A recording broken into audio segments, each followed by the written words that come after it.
Welcome to today's Explainer. We're jumping right into a really fascinating investigation of a highly debated, deeply impactful piece of source material. Our goal today is just to objectively unpack this text's central argument. And that argument is the idea that the resurrection of Jesus of Nazareth isn't just a matter of blind, mystical faith. The source actually presents it as a historically backed, legally reviewable event that validates some incredibly radical claims. So whether you know this topic inside and out, or you're a questioning learner critically evaluating the historical claims of Jesus for the first time, we're going to lay out the source's case step by step. Okay, let's dive into this. Right off the bat, the source grabs our attention by highlighting this striking, almost provocative assertion. And it's not from a theologian. This is from Simon Greenleaf, a former Harvard professor of law who literally wrote the textbook on legal evidence that was used in courts throughout the 19th and 20th centuries. The source uses his quote to completely reframe the conversation. We're being asked to look at this not just as religious mythology, but through the strict, rigorous lens of historical and legal evidence. Here is our docket for the investigation today. First, the hinge of Christianity. Second, the eyewitness accounts. Third, evaluating the evidence. Fourth, the radical claims. And finally, liar, lunatic, or Lord. Section 1. The hinge of Christianity. The ultimate if-then logic. Let's establish the foundational premise that our source material builds its entire case around.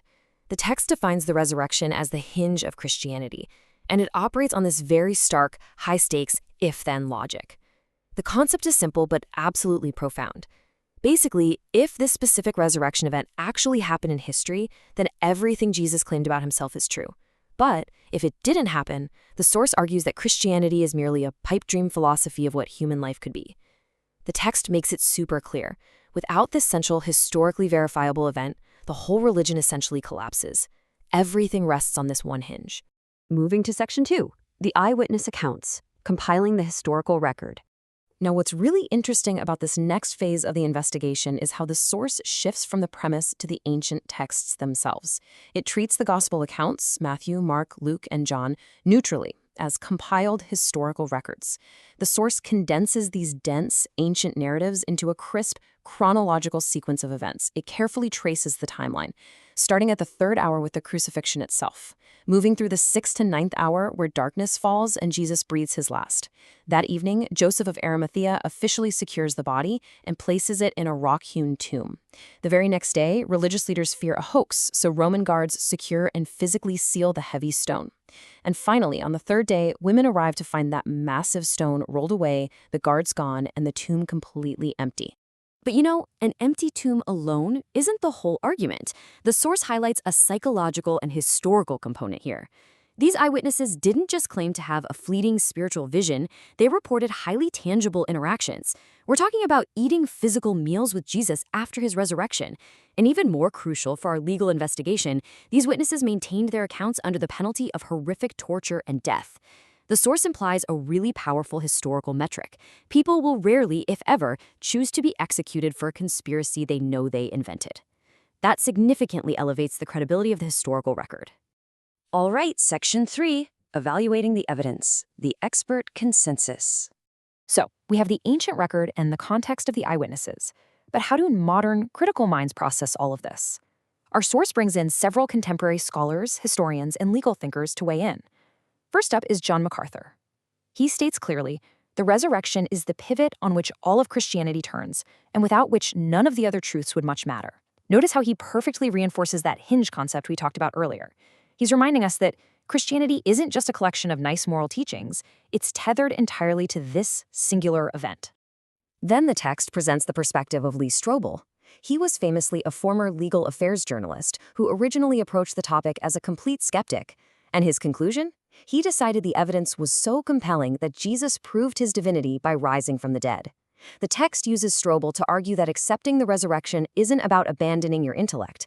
It's framed as a rational, logical deduction based on an overwhelming preponderance of evidence. Next, scholar and historian N.T. Wright takes the investigation into its broader implications. He notes, the message of Easter is that God's new world has been unveiled in Jesus Christ and that you're now invited to belong to it. For Wright, the resurrection isn't just a fascinating historical anomaly to debate, it's the definitive launch of a totally new reality, the inauguration of God's kingdom on earth. So the crucial point is summarized brilliantly right here by Timothy Keller. He distills this entire scholarly debate down to a very pragmatic, everyday reality. If Jesus rose from the dead, then you have to accept all that he said. If he didn't, then why worry about any of what he said? It forces us to reckon with the evidence. If the investigation proves the event happened, it demands that we seriously examine the actual words of the man who walked out of the tomb. Which brings us to section 4, the radical claims. What did Jesus actually say? Because, as the source points out, if the resurrection is an established fact, then we are immediately forced to deal with the specific claims Jesus made about his own identity. And to put it mildly, they were radical. The text highlights a series of unparalleled, almost fantastic claims for any human religious leader to make. He claimed to be eternal, stating in John 8, "Before Abraham was born, I am," which his audience totally understood as him appropriating the very name of God. He claimed to be God in the flesh, stating I and the Father are one. He claimed exclusive salvation, stating he's the only way to the Father. And perhaps most controversially, he claimed to be the forgiver of sins, offering his own blood for the forgiveness of humanity. Let's move to and see how this builds, because the source's argument continues with a rapid-fire succession of even more staggering promises. He claims he prepares a physical place in eternity for his followers. He personally grants eternal life. He promises that he himself has the authority to resurrect his followers on the last day.